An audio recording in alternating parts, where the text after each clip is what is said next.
skills which are supposed to be in an MBA grad by default, but they're not there. Because we do not spend enough time during our undergraduate or postgraduate years to cultivate those things. My hand gestures, my eye movements, my dressing. You have to see the person and you have to have an idea about the person. You have to see their biases. I had an interaction with two of the psychology kids. That's why I'm taking their exam. Okay, that's what their curriculum trains them in. Similarly, a political science graduate is supposed to understand the dynamics of this world as to why the Ukraine war is happening. Okay, and how it affects us. How the politics in the United States, they are going for an election this year, right? How that is associated with our country. It is expected of you. So if you go for a think tank jobs, for example, Swaniti is a very good policy think tank. They will ask you to go through an exercise which is called solving case studies. That's a proper round. It's a proper round in their recruitment process. You have to solve case studies, political case studies. So if you do not learn to solve case studies within your undergraduate years, you are not eligible to get your foot in the door. That is what the market is demanding. And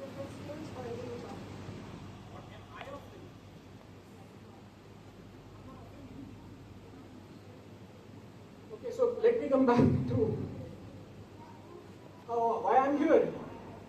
So I've not been to the point yet. Like, is it the case with everyone?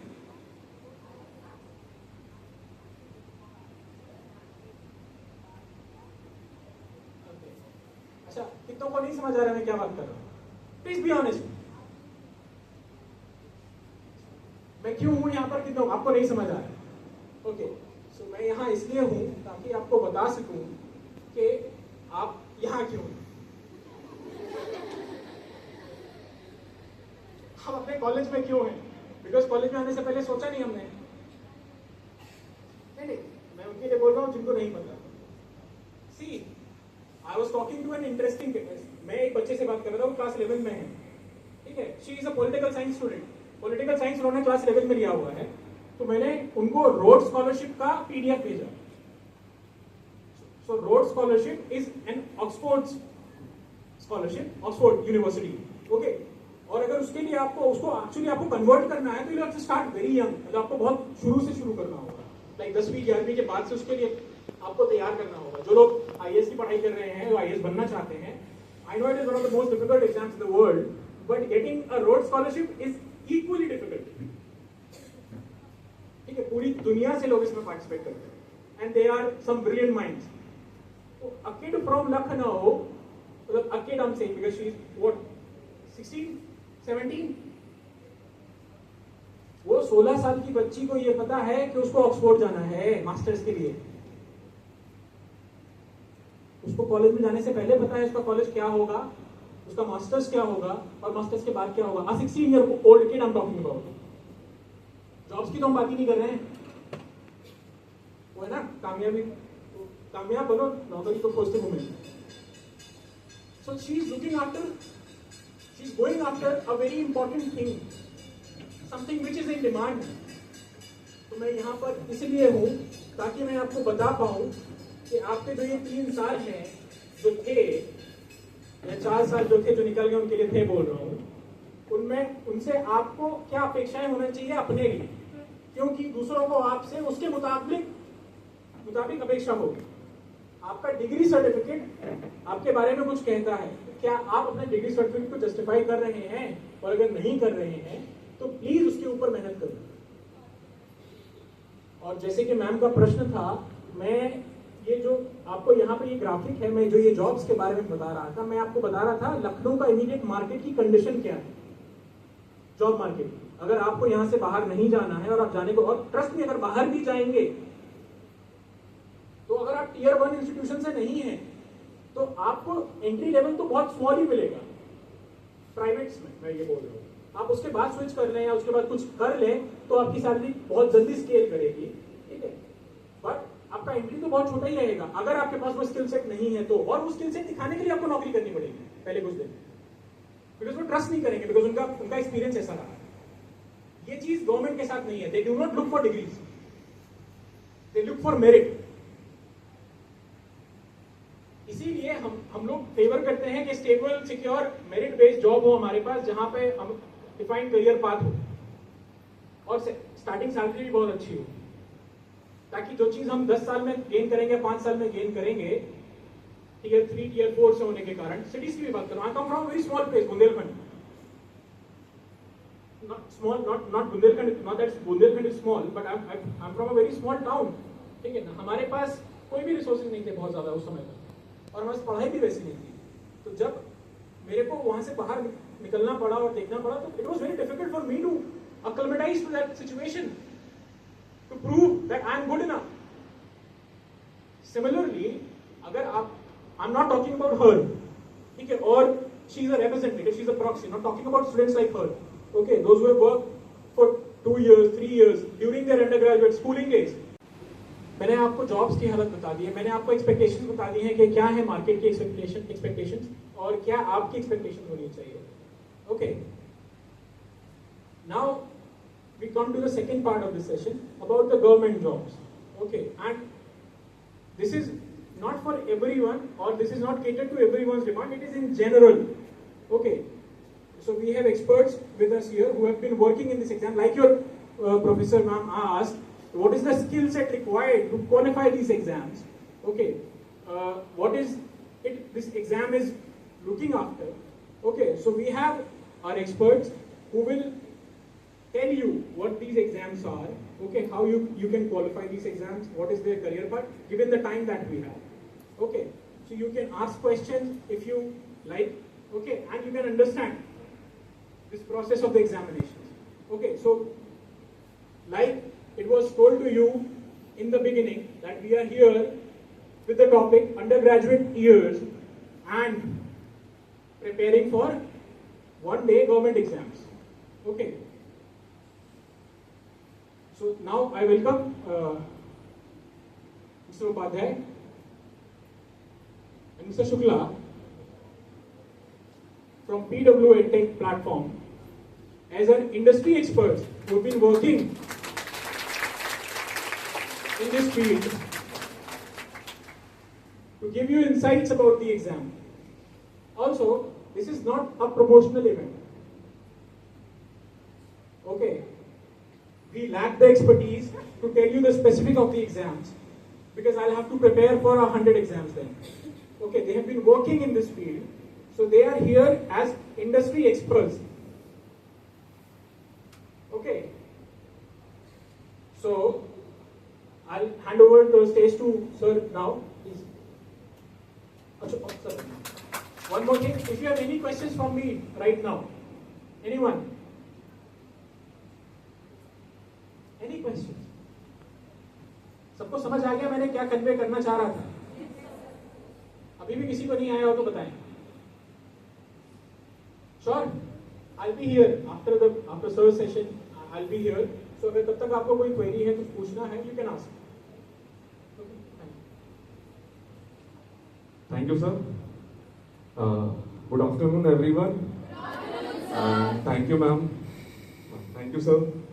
जो आज का session होने वाला है, देखिए ये UP government की तरफ से एक बहुत बड़ा इनिशिएटिव है जो आपके लिए कंडक्ट कराया जा रहा है, और ये आने वाले फ्यूचर में क्लियर है आपके लिए बहुत यूजफुल होने वाला है। कैसे होने वाला है ये चीज मैं आपको गाइड करूंगा, बहुत ध्यान समझिएगा। देखिए आप अभी 3 साल 4 साल का ग्रेजुएशन कर रहे हो, अच्छी बात है। ग्रेजुएशन खत्म होने के बाद क्या करना है, क्या स्ट्रैटेजी होनी चाहिए, ये स्ट्रैटेजी अगर हम आज ही से बना लें तो क्या हमें सक्सेस रेट हाई होगा या लो होगा, क्या है? एनीवन? कौन सा एग्जाम देना होता है? एक्सीलेंट वर्क, बहुत बढ़िया, इनके लिए क्लैपिंग हो जाए। एक बार आ जाइए बिल्कुल आइए। एक छोटा सा गिफ्ट हमारी तरफ से। देखिए पूरी भीड़ में खाली एक स्टूडेंट ने बताया IBPS। तो एक छोटा सा गिफ्ट मेरी तरफ से PW की तरफ से आपको भी। वेरी गुड, बहुत बढ़िया। आप नोटिस करना बैंक की जॉब मिलती कैसे है। अब इसके बारे में अगर हमें पता हो तो हम उसको ट्राई कर सकते हैं और सक्सेस भी बना सकते हैं। आप खुद सोचो, 12th में 10th में बहुत सारे स्टूडेंट 98%, 95% मार्क्स लेकर आते हैं, लेकिन उनको ये नहीं पता कि बैंक की जॉब कैसे मिलती है, रेलवे की जॉब कैसे मिलती है, एसएससी है क्या। कितने लोगों को एसएससी का फुल फॉर्म पता है? Raise your hand. एसएससी का फुल फॉर्म हार्डली 3 या 4 लोग। आपको बता दें, सेंट्रल गवर्नमेंट की जॉब पाने के लिए स्टाफ सिलेक्शन कमीशन का एक एग्जाम होता है जो आपको क्वालिफाई करना पड़ेगा और आपको जॉब मिल जाएगी एसएससी। क्लियर है? मतलब सेंट्रल गवर्नमेंट की जॉब के लिए एसएससी का एग्जाम क्वालिफाई करना पड़ता है। तो सबसे पहला स्टेप हमारा ये होना चाहिए, इंफॉर्मेशन हमें होनी चाहिए। क्लियर है? तो आज का जो करियर सेमिनार होने जा रहा है और हो रहा है, उसमें आपको गाइड करा जाएगा कि आप आने वाले फ्यूचर में जॉब कैसे पा सकते हैं। आप बैंक में कैसे रिक्रूट हो सकते हो, क्लियर है, एसएससी में कैसे जा सकते हो, इसके अलावा रेलवे में कैसे जा सकते हो। बहुत सारे ऑप्शंस हैं, डिफरेंट है कोई, लेकिन लोगों की मेंटालिटी बन गई है। अभी जब मैं कॉलेज में इंटर हुआ था तो एक सर मुझे मिले कि सर आप सेमिनार तो करा रहे हैं लेकिन गवर्नमेंट जॉब तो आती नहीं है सर। उन्होंने मुझसे कहा, फिर मैं नाम नहीं लूंगा, उन्होंने मुझसे कहा सर गवर्नमेंट जॉब तो आती नहीं है। आपको मैं बता देता हूं, लास्ट ईयर एसएससी ने 1,25,000 रिक्रूटमेंट करा है। 1,25,000 लोगों को सरकारी नौकरी दी है। सोच लीजिए, 2022 में रेलवे ने 1,35,000 लोगों का रिक्रूटमेंट करा है। अभी हम 2024 की बात कर लें तो रेलवे में 50,000 वैकेंसी आ चुकी है और इस महीने अगस्त में रेलवे एनटीपीसी का फॉर्म आने वाला है जिसकी वैकेंसी 10,000 है। ऐसा नहीं वैकेंसी नहीं है, मेन चीज है लैक ऑफ नॉलेज। हमें पता ही नहीं है एक्चुअल में कि एग्जाम है कौन सा, कौन उसको एग्जाम कंडक्ट करा रहा है और कितने मार्क्स पाने पर हम जॉब पा लेंगे। बात समझ में आई? अगर ये हमें पता चल जाए, मान लेते पता चल गया और हमने ग्रेजुएशन के साथ साथ एक ऐसी नॉलेज गेन करी जो हमें गवर्नमेंट जॉब दिला दे, तो ये अच्छा है कि बुरा है? अच्छा है ना। और आपको बता दें कि सेंट्रल गर्ल्स के लिए जितने फॉर्म्स निकालती है उसमें 1 रुपए चार्ज नहीं करती है। मतलब आपके लिए फ्री ऑफ कॉस्ट है, लेकिन बॉयज से, लड़कों से 100 रुपए चार्ज लेती है सेंट्रल गवर्नमेंट। ये सोच लीजिए, मतलब सेंट्रल गवर्नमेंट के जितने भी फॉर्म्स हैं वो सारे फॉर्म्स गर्ल्स के लिए फ्री ऑफ कॉस्ट हैं। आई होप ये बात आपको पता ही नहीं होगी अभी, क्योंकि ये बताने वाला कोई नहीं है।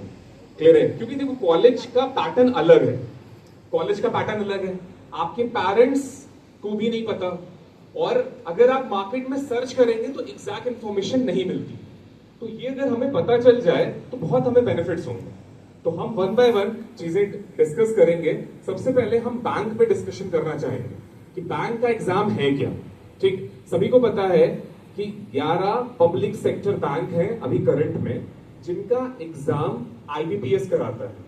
ठीक, आईबीपीएस एक बॉडी है जो 11 पब्लिक सेक्टर का एग्जाम कराएगी। अब उन 11 बैंकों का एग्जाम कब होना है, किस डेट पर होगा, ये आईबीपीएस अपनी वेबसाइट पर जनवरी महीने में क्लियर है, पास आउट है। क्लियर है? और बहुत सारी चीजें, बहुत सारे क्लियर है, स्टार्टअप को उन्होंने स्टार्ट भी करा है। क्लियर, गवर्नमेंट एग्जाम वाला जो वनडे एग्जाम्स की प्रिपरेशन कराता है, क्लियर है, उसके डायरेक्टर सर हैं, तो उनको मैं वेलकम करना चाहूंगा और वो भी बहुत सारी चीजें आपको बताने वाले हैं। तो बिल्कुल वेलकम करते हैं सर का।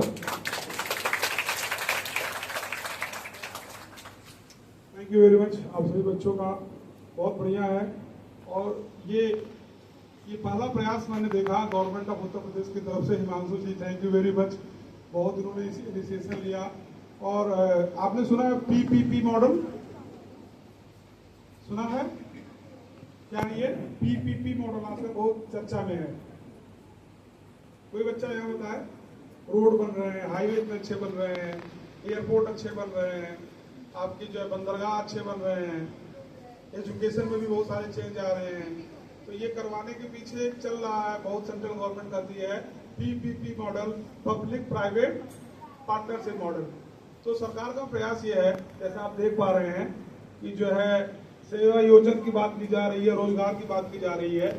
तो यहाँ पर सरकार हमेशा ये चाह रही है कि जितने हमारे यूथ हैं, जो हमारे बच्चे हैं, जो क्वालिफाई कर रहे हैं, जॉब मार्केट में आ रहे हैं, कितने बच्चे जॉब मार्केट में आते हैं एक साल में इंडिया में?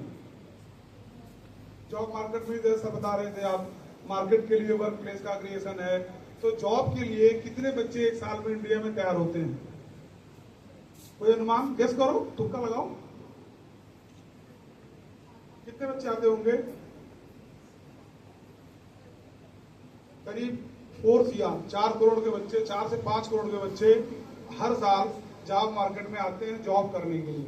अब जाहिर सी बात है, जॉब इतनी सारी अवेलेबल तो है नहीं, स्किल सेट का प्रॉब्लम आता है, और स्किल सेट को मैच कराने के लिए बच्चे कई जगह जॉब करते हैं, कुछ गवर्नमेंट सेक्टर में जाते हैं, जहाँ पे ईपीएफ के माध्यम से गवर्नमेंट प्रयास करती है जानने का कितने बच्चों को रोजगार मिला।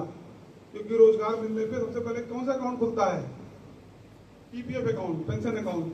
कि मेरा पेंशन अकाउंट खुल गया और ईपीएफ अकाउंट खुल गया, तो वहां से वो डेटा फेच कर लेते हैं कि सर मेरे इतने बच्चों को जॉब मिल गया, देखिए इतने नए लोग इनरोल हो गए हैं। प्राइवेट सेक्टर में भी ये कंप्लायंसेस हैं, वहां पे भी आपका जब आप जॉब करते हैं तो आपका ईपीएफ अकाउंट खुलता है। जो 21,000 नीचे होते हैं उनका एक ईएसआईसी अकाउंट खुलता है, जिससे आपकी जो है सोशल सिक्योरिटी मेंटेन हो पाए। सोशल सिक्योरिटी का मतलब कुछ हेल्थ प्रॉब्लम हो, कहीं पे कोई समस्या हो, वो मेंटेन हो पाए। लेकिन सरकार के सामने एक और समस्या रहती है कि बहुत सारे बच्चे ऐसे होते हैं जो प्राइवेट सेक्टर मूव करते हैं, अनऑर्गेनाइज सेक्टर मूव करते हैं। जहाँ पे जैसे अभी कोई बच्ची बता रही थी, यहाँ बैठी थी कि मैं काम करती हूँ, या कोई और बता रहा था, तो वो बच्चों का भी कहीं ना कहीं सरकार के पास लेखा जोखा होता नहीं है कि कितने बच्चे हम किए। तो सरकार का प्रयास ये है कि हम ऐसे बच्चों को एक प्लेटफॉर्म पे लेकर आए और सबको रोजगार के लिए जो जरूरत वाली स्किल है उसको दे पाए, कंट्रीब्यूट कर पाए और नॉलेज शेयर कर पाए। तो गवर्नमेंट ऑफ उत्तर प्रदेश का सेवा नियोजन पोर्टल पहले से चल रहा था, लोग उसमें काम कर रहे थे। अब ये बहुत अनूठा प्रयास है, हिमांशु जी उसमें बहुत अच्छे से कोऑपरेट कर रहे हैं और सर से मीटिंग हुई। तो अभी तक जो गवर्नमेंट का प्रयास था, कंट्रोलिंग का प्रयास था कि हम कंट्रोल करें कि भाई चलो आपको ये काम करना है, आपको ऐसे करना है, हर जगह कंट्रोलिंग की एक्टिविटी थी। लेकिन अब गवर्नमेंट इस फेज में भी आ गई है कि हम फैसिलिटेट करें। फैसिलिटेट का मतलब क्या हो गया कि जो जिसको रिक्वायरमेंट है और जहां पे वो जा सकता है उसके बीच की कड़ी बनने का प्रयास करें। तो उसी क्रम में ये प्रोग्राम ऑर्गेनाइज किया जा रहा है, जहां पे उत्तर प्रदेश गवर्नमेंट के द्वारा ये प्रयास किया जा रहा है कि हम इंडस्ट्री से प्रोफेशनल लोगों को बुलाएं, जो लोग इस क्षेत्र में लगातार स्किल कराने का काम कर रहे हैं। जैसे हम लोग पीडब्ल्यू में काम करते हैं, पीडब्ल्यू कई क्षेत्रों में काम करता है, जैसा आप जानते भी हैं, आपने ऐप एक्सेस किया होगा, तमाम प्रचार देखे होंगे। तो हम लोग एक स्किल देने का काम करते हैं। ऐसे ही गवर्नमेंट ने प्रयास किया, इंडस्ट्री के साथ भी वो कनेक्ट कर रहे हैं, जहां पे वो प्रयास कर रहे हैं कि जिनको रिक्वायरमेंट है उस स्किल सेट में, उनको भी वो मैच कराने की कोशिश की जा रही है। अब जाहिर सी बात है, आप जॉब करने जाएंगे बेटा ग्रेजुएशन के बाद, तो एक रिक्वायरमेंट होगी कि स्किल गैप कहाँ पे है। स्किल गैप समझ रहे हैं कि सपोज कीजिए आपको बैंक में पीओ बनने की बात हो रही थी, आपको मान लीजिए प्राइवेट जॉब में काम करना है, तो कम्युनिकेशन स्किल में क्या होना चाहिए, पर्सनालिटी डेवलपमेंट कैसे होनी चाहिए, कैसे बात करना है। तो इन सब जगहों के लिए छोटे छोटे इस तरह से इवेंट कराए जा रहे हैं सरकार की तरफ से। तो इस प्रोग्राम का एजेंडा यही रखा गया है। अभी क्लियर हो गया होगा, आई होप सो कि किस तरह से हम लोग आगे बढ़ रहे हैं। दूसरी बात, जब आप लोग के साथ में आ रहा था तो बोला गया कि कोई बिजनेस करना चाहता, बच्ची बोल रही थी, कोई कुछ करना चाहता। इंडिया में एक गाना बना आज से कई साल पहले कि बेटा बड़ा नाम करेगा, आगे चल के वो कोई, मगर ये कोई न जाने कहां जाए। लेकिन बेटी क्या करेगी इसके बारे में बात नहीं हुई। सही है गलत है? बेटी क्या करेगी इसके बारे में बात नहीं हुई। तो बेटियों के लिए जो है जगह उस तरह से बन नहीं पाया। तो अभी मान लीजिए स्टेट गवर्नमेंट के सचिवालय में नौकरी, तो कौन सा एग्जाम देना पड़ेगा? दिया कभी? क्यों नहीं एग्जाम देते हैं आप लोग? ये सोच रहे हैं कि बाद में देंगे ग्रेजुएशन के बाद। कितने बच्चे एग्जाम इसलिए नहीं दिए, इन्हें पता ही नहीं था। Raise your hand. कितने बच्चे अभी तक, आप ये बताइए, एसएससी में मिनिमम क्वालिफाइंग क्राइटेरिया क्या एग्जाम देने की? 10वीं पास, 12वीं पास, ये 12वीं पास, तो आप सभी लोग एलिजिबल हैं और फ्री फॉर्म है। तो अगर अज्ञानता के चक्कर में एग्जाम नहीं दे पा रहे तो क्वालिफाई कैसे करेंगे? सही है। तो आप सभी लोग एलिजिबल हैं, एज क्राइटेरिया के 18 है। इसके अलावा क्वालिफिकेशन के हिसाब से जितने बच्चे यहाँ बैठे हैं they can appear in exam, और एग्जाम बहुत आसान होता है। अब आप कहेंगे सर ये आसान, लोग कहते हैं बहुत टफ है, उल्टा बोल रहे हैं आप। अब आप ही देखिए यहाँ पे जितने बच्चे बैठे हैं, अच्छा कॉलेज है, सब बच्चे कहीं ना कहीं अच्छे बैकग्राउंड से हैं, अवेयरनेस है। आप प्रदेश के कैपिटल में बैठे हैं, सही है, बगल में जो है मुख्यमंत्री आवास भी है, सचिवालय भी है। तो इतना होने के बावजूद अभी आप अनभिज्ञ हैं, तो गांव के क्षेत्र में क्या हाल होगा? वहां तो एक ही है कि भैया घर में अंदर काम करो, शादी ब्याह सिस्टम बन गया, चलो। तो आपके पास जब अज्ञानता है तो ग्रामीण क्षेत्र में क्या हाल है? वो तो रील चल गया है, और रील में साइकोलॉजी वाले बच्चे बहुत कमाल कर रहे हैं। कैसे? ये जो फेसबुक है, तमाम मीडिया है, यहाँ से वो बच्चे जो है कनेक्ट करते हैं और वही सब मॉडलिंग करते हैं। तो आप लोग के लिए क्या है कि जितने भी एग्जाम हैं उन सभी एग्जाम के बारे में आप बारीकी से समझने की जरूरत है। आपको सर ने बैंक के बारे में बताया है। बैंक का एग्जामिनेशन बॉडी क्या है? IBPS। उसमें कौन कौन से एग्जाम होते हैं? RRB का अलग होता है और मेन का अलग होता है IBPS, जिसमें 11 बैंक हैं। तो सभी एग्जाम के बारे में आसानी समझिए। एग्जाम बहुत आसान है, और एग्जाम को आप लोग अगर 4-5 महीने पढ़ाई करिए, कॉलेज में रह के पढ़ाई करिए, अच्छे दोस्तों के साथ रहिए, तब भी सिलेक्शन संभव है।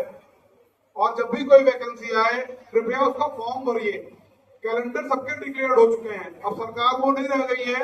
आप लोग एसएससी के बारे में जॉब का पता क्यों नहीं चलता था? क्योंकि पहले बेटा बहुत लंबा ड्यूरेशन हुआ करता था।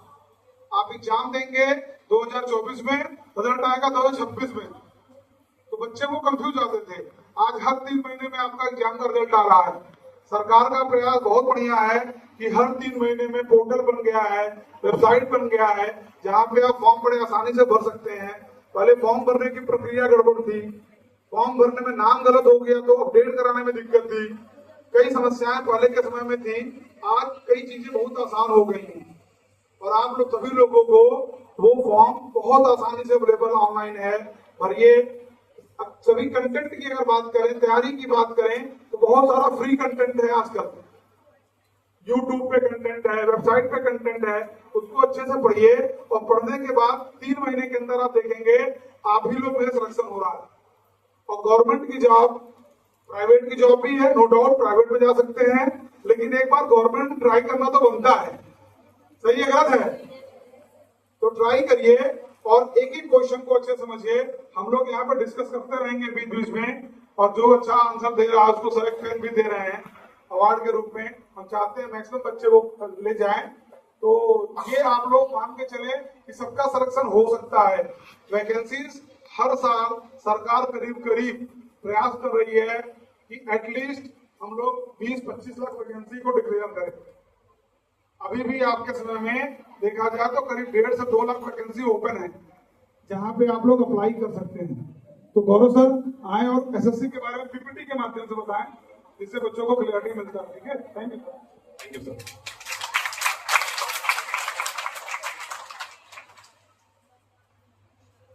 कुछ चीजें आपको इस पीपीटी के प्लेटफॉर्म से दिखाई जा रही हैं, लेकिन टाइम थोड़ा सा लिमिटेड है हमारे पास। बैंक के बारे में आपको बता चुका हूं, आप देख सकते हो कि बैंक के बारे में चीजें यहाँ पे पीपीटीज में अवेलेबल है। एज लिमिट 18 से 30 साल है, 18 साल मिनिमम है, मैक्सिमम 30 इयर्स बैंक में। अगर आप ग्रेजुएट हैं तभी आप फॉर्म फिल कर सकते हैं। ग्रेजुएशन में कोई परसेंटेज फाउंडेशन नहीं है। स्टार्टिंग सैलरी 25,000 है और मैक्सिमम 1.5 लाख रुपए। ठीक, 4 से 6 महीने के बीच में आप इसकी प्रिपरेशन कर अपनी जॉब सिक्योर कर सकते हो। ये कैलेंडर है जो जनवरी के मंथ में आ जाता है कि कौन सा एग्जाम किस डेट पर कब होना है। ये आईबीपीएस का कैलेंडर है, आप देख सकते हैं। अभी करंट में हमारा जो फॉर्म चल रहा है आईबीपीएस पीओ का है सर। आईबीपीएस पीओ का फॉर्म है जो अभी करंट में चल रहा है, फॉर्म करंट में। अगर आप फिल करना चाहें तो कर सकते हैं, लेकिन ग्रेजुएशन होना मस्ट है। मतलब अगर आप थर्ड ईयर पास आउट हैं या लास्ट ईयर का एग्जाम दे चुके हैं, रिजल्ट आ रहा है जुलाई में, तो भी आप फॉर्म अप्लाई कर सकते हैं। That's why. नहीं, वो नहीं दे सकते। मतलब आपके पास लास्ट ईयर होना चाहिए। लास्ट ईयर का एग्जाम आई होप मई जून में हो जाता है, तो वो स्टूडेंट दे सकते हैं फॉर्म्स, एग्जाम दे सकते हैं। ये आपके 12 पब्लिक सेक्टर बैंक हैं। पब्लिक सेक्टर बैंक का सिंपल सा लॉजिक ये है, जिसमें 51% से ज्यादा का शेयर गवर्नमेंट के पास है। ये गवर्नमेंट एम्प्लॉइज होते हैं, जो आपके नाम आप देख सकते हैं, bank of Baroda, bank of India, state bank of India. इसमें क्लर्कल पोस्ट अलग आती है और ऑफिसर की पोस्ट अलग आती है। क्लर्क के लिए 18 साल एज है और पीओ के लिए 21 साल एज है, मिनिमम एज। मैक्सिमम 28 और 30 है। हाँ, ग्रेजुएट होना पड़ेगा। हाँ, 18 साल ग्रेजुएशन। ग्रामीण बैंक के लिए 18 साल एज रखी है और आईबीपीएस क्लर्क के लिए 20 इयर्स एज रखी है। That's why. नेक्स्ट, ये आप प्राइवेट बैंक्स को देख सकते हो। प्राइवेट बैंक्स भी आपका एक एग्जाम कराते हैं, जैसे मैंने आपको बताया था post graduation diploma in banking finance. इस तरह से प्राइवेट बैंक भी एग्जाम कराते हैं और 1 साल का एमबीए कोर्स कराएंगे, उसके बाद आपको जॉब देते हैं। और कुछ बैंक ऐसे हैं जो डायरेक्ट आपका एप्टीट्यूड टेस्ट लेकर उसका रिटर्न के बेसिस पर आपको जॉब दे देते हैं। ये ध्यान रखिएगा। एक चीज और नोटिस करिएगा, जो एप्टीट्यूड रीजनिंग मैथ्स आप सीखोगे वो आपको प्राइवेट जॉब में भी हेल्प करेगा। जैसे सर ने बताया सीईटी के बारे में, आने वाले टाइम में सीईटी लागू हो जाएगा। सीईटी के स्कोर कार्ड से प्राइवेट सेक्टर पे भी जॉब मिलेगी। अभी करंट में जैसे आपको इन्फोसिस में जॉब चाहिए, अब इन्फोसिस में मान लेते हैं 5000 स्टूडेंट आ गए, तो इन्फोसिस क्या करेगा, एक रिटन एग्जाम कराएगा आपका। उस रिटन एग्जाम में जो लोग क्वालिफाई करेंगे उन्हीं को आपको मौका मिलेगा इंटरव्यू में बैठने का। उस रिटन एग्जाम में जो पूछा जाएगा वो एप्टीट्यूड है, जो गवर्नमेंट एग्जाम में आ रहा है वही एप्टीट्यूड है। समझ में आया? ये चीज ध्यान रखिएगा। दूसरा, अगर आप नोटिस करें आईएएस पीसीएस की लोग प्रिपरेशन करते हैं, बहुत सारे लोग कर भी रहे होंगे। एनी आइडिया कितनी वैकेंसीज होती है एक साल में किसी को आईएएस पीसीएस की? No idea? मात्र 1000। कितनी? एक साल में कितनी वैकेंसी? 1000। और भरने वाले कितने होते हैं? लाखों। और एसएससी में कितनी वैकेंसी है? 1,25,000। तो सिलेक्शन रेट नेचुरल सी बात है एसएससी में ज्यादा है। भरने वाले अप्रोक्सीमेट 25 लाख। लेकिन जब भी 25 लाख, देखो फॉर्म फ्री ऑफ कॉस्ट है, तो 25 लाख लोग जब फॉर्म भर देते हैं तो उसमें सबसे बड़ा 60% एग्जाम देने पहुंचते हैं, 40% एग्जाम देने आते ही नहीं। जो प्रिपरेशन कर देने वाले हैं वो हार्डली 4 लाख या 5 लाख स्टूडेंट है। उन्हीं के साथ आपका कंपटीशन होगा। जैसे हो सकता है किसी ने फॉर्म फिल कर दिया हो लेकिन एग्जाम देने ही ना पहुंचे, या एग्जाम देने पहुंचे तो उसने प्रिपरेशन नहीं करी। तो बहुत सारे क्राइटेरियाज हैं, ये ध्यान रखिएगा। नेक्स्ट पार्ट आते हैं। टाइम बहुत लिमिटेड है इसलिए जल्दी जल्दी कर रहे हैं। ग्रामीण बैंक के बारे में बता दिया मैंने, क्लर्क में आपको बता चुका हूं। हम आते हैं डायरेक्ट एसएससी पर। आप देख सकते हो क्लर्क में अगर आप क्लर्क से ज्वाइन करते हो तो उसके बाद प्रमोशन लेते लेते आप इतने पोस्ट पर पहुंच सकते हैं। ये जो पोस्ट है आपके सामने है, मतलब स्केल 7 तक जा सकते हो आप। तो एक बहुत अच्छा चांस है बैंक में कि आप अपर ग्रेड पे पहुंच सकते हैं। दैट मींस कि जीएम लेवल पर भी आप स्केल 7 पे पहुंच सकते हैं। बहुत सारे इंटरनल एग्जाम्स होते हैं जिनको क्वालिफाई कर आप ग्रोथ पाते हैं। बैंक की जॉब में काम करने के पैसे मिलते हैं। यहां तक कि मैं आपको बैंक में एक और केस बताता हूं, ध्यान सुनिएगा। फॉर एग्जाम्पल आपको एक ब्रांच ऐसी मिली जहां पे कोई ऑफिसर छुट्टी पर है। अगर आप उस दिन ऑफिसर का काम कर रहे हैं तो आपको स्केल मतलब पावर दी जाएगी, 3 नंबर की पावर दी गई, तो उस दिन की ऑफिशिएटिंग अलग दी जाएगी। हाँ बिल्कुल सर। टाइम का लिमिटेशन देखते हुए हम लोग उसको एसएससी में थोड़ा सा बता दें और पीपीटी जरूर शेयर कर दें बच्चों के पास कि जो है कैसे पढ़ सकते हैं। एसएससी में नोटिस करिए, स्टाफ सिलेक्शन कमीशन 12 कैटेगरी में एग्जाम कराता है। 12 आप देख सकते हैं स्क्रीन पर, 12 एग्जाम्स है। आपका सीजीएल है, स्टीनोग्राफर है, सीएचएसएल है। मतलब अगर कोई बच्चा 10th पास है और साथ में 18 साल एज है तो वो फॉर्म भरने के लिए एलिजिबल है। इन शॉर्ट आप सभी लोग एलिजिबल हैं। अगर आप 18 साल एज है तो आप 10th पास हैं तो आप फॉर्म भर सकते हैं। सबसे पहला फॉर्म आता है एमटीएस का, मल्टीटास्किंग, क्लियर है? एमटीएस का फॉर्म आता है। इसके अलावा एसएससी जीडी का फॉर्म आता है। एसएससी जीडी का फॉर्म इसी महीने आने वाला है, अगस्त 27 तारीख को, 27 अगस्त को आने वाला है। दैट्स व्हाई तो बहुत जल्दी इसका फॉर्म आएगा। इसके अलावा 10th के बाद आता है 12th पास। 12th पास में एसएससी स्टीनोग्राफर का फॉर्म आता है, एसएससी सीएचएसएल का फॉर्म आता है। ये सारे सेंट्रल गवर्नमेंट की जॉब होंगी, याद रखिएगा। 12th पास है आप, 18 साल की एज है तो आप फॉर्म भरने के लिए एलिजिबल है। अब इनमें नोटिस करना 4 सब्जेक्ट्स हैं। रीजनिंग आ रहा है, मैथ्स आ रहा है, इंग्लिश आ रहा है और जीएस आ रहा है। आपका एक जीडी एग्जाम है जिसमें हिंदी भी आता है। चॉइस आपकी है, चाहे आप इंग्लिश ग्रामर दें चाहे आप हिंदी ग्रामर दें, ये होता है सिस्टम। नेक्स्ट पार्ट मूव करते हैं। आप देख सकते हो 12 कैटेगरी में एसएससी एग्जाम कराता है। एसएससी अपना कैलेंडर हर साल अक्टूबर से नवंबर के महीने में अपना कैलेंडर डिक्लेयर कर देता है। मतलब अक्टूबर नवंबर में पूरा कैलेंडर आ जाएगा कि अगले साल में कौन सा एग्जाम किस डेट पे कब होना है, तो उसी टाइम से बच्चा प्रिपरेशन में जुड़ जाता है। जनवरी के मंथ में बैंक अपना कैलेंडर डिक्लेयर करता है और एसएससी अक्टूबर नवंबर में डिक्लेयर करेगा। ये आप एसएससी की वैकेंसी देख सकते हैं, सीजीएल की वैकेंसी, क्लियर है? 2022 में 37,000 रिक्रूटमेंट हुआ था, 2024 में वैकेंसी आ चुकी है, क्लियर है? इसकी लास्ट डेट आई होप अभी बची हुई है, एसएससी सीजीएल। इसका फॉर्म आप भरना चाहें तो भर सकते हैं जी, और गर्ल्स के लिए फ्री ऑफ कॉस्ट है। फॉर्म फिल तो करिए बिल्कुल। Very good. 17,000 वैकेंसी है इस साल एसएससी सीजीएल में।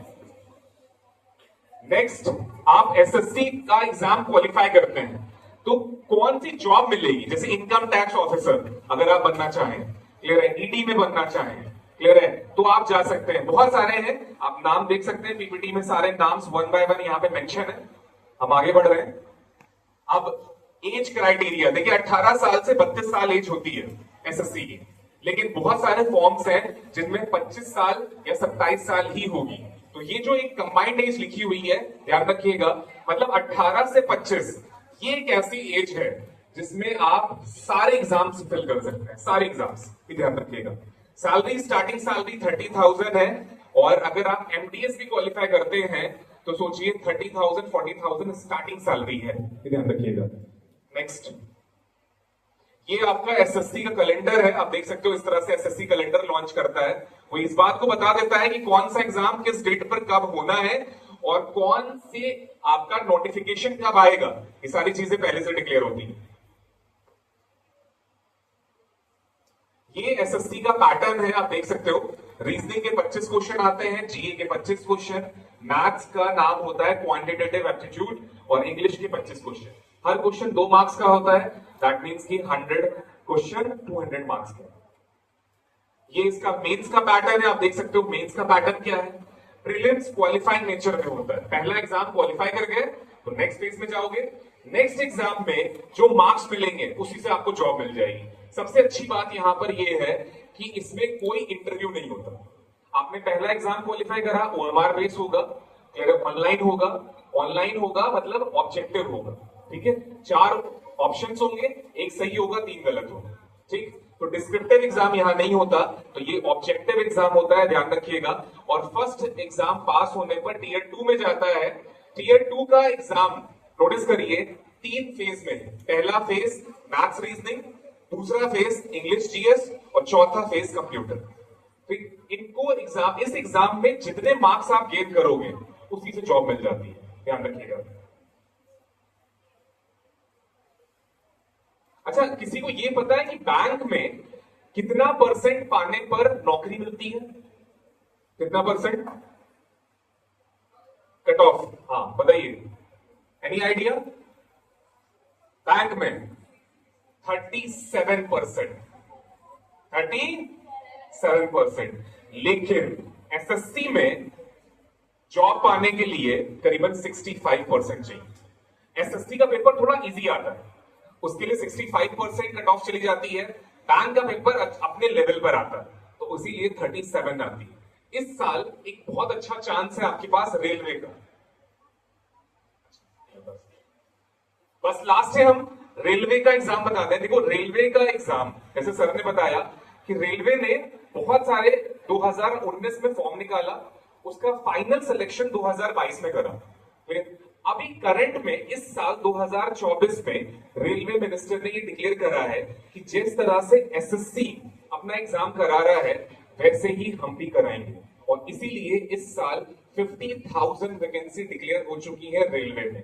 और रेलवे का एक डिक्लेयर हुई थी न्यूज कि आने वाले साल में 4.7 लाख वैकेंसी अभी भी उनके पास वेकेंट है, लेकिन वो एक साथ वैकेंसी नहीं निकालेंगे, वो धीमे धीमे कर हर साल निकालेंगे। जैसे इस साल उन्होंने 50,000 वैकेंसी अभी निकाल चुकी। रेलवे का सिस्टम सेम वही है। मैं आपको पीपीटी दिखा देता हूं, टाइम लिमिटेड है। ये रेलवे का कैलेंडर है और ये जो वैकेंसी का चार्ट है इस साल की, आप देख सकते हैं। ठीक है, तो मैं आज की क्लास यहीं पर एंड करना चाहूंगा। किसी के मन में कोई क्वेश्चन है, कुछ पूछना चाह रहा है, कोई डाउट? तो मैं सर को, हाँ पीपीटी में, thank you sir, big round of applause for both of them.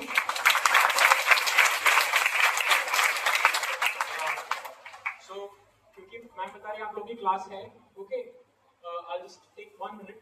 Thank you so much for your patience. Thank you, the organizing committee, for giving us the space and the time and bearing with us for the whole time.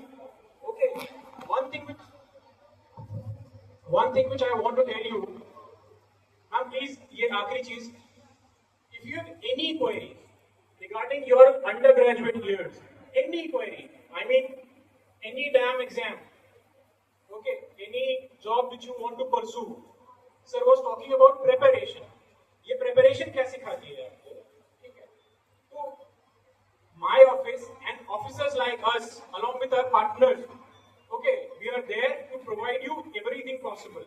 हम आपको class देके पढ़ा नहीं सकते हैं, but we can guide you throughout the process, and everything is free of cost.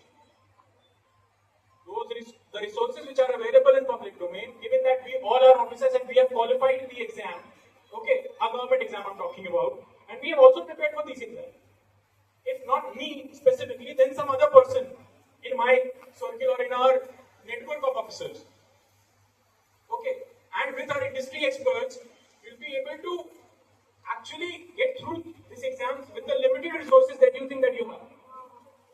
Okay, so you can write down this number. This is my office's number. Actually, this is my number. I do not have a CUT. So if you have any query, you can schedule a session with our office, okay? Or you can write your question and WhatsApp us, okay? 96678 25256. Preeti ma'am has my number. 96678 25256. Just please make sure 10 to 5 feet days. Okay, अगर मैंने आपका phone नहीं उठाया है या आपने text किया reply नहीं आया तो 2 वर्किंग डेज का टाइम लीजिएगा। Okay, so all the best for your studies, all the best for the exams that you want to prepare for, and all the best for the jobs that you want to sit for. Thank you so much, that's all. PPT के regarding ये Telegram channel है जिसपे हम PPT send कर देंगे, तो इसमें जो चीज हम नहीं बता पाए, आपको टाइम कम था, वो आपको मिल जाएगा पीपीटी के प्लेटफॉर्म से। Thank you. We have some mock tests available with us. Okay, so if you wish, you can take these and solve these to assess your, if you wish. Okay, that's all. Thank you, ma'am.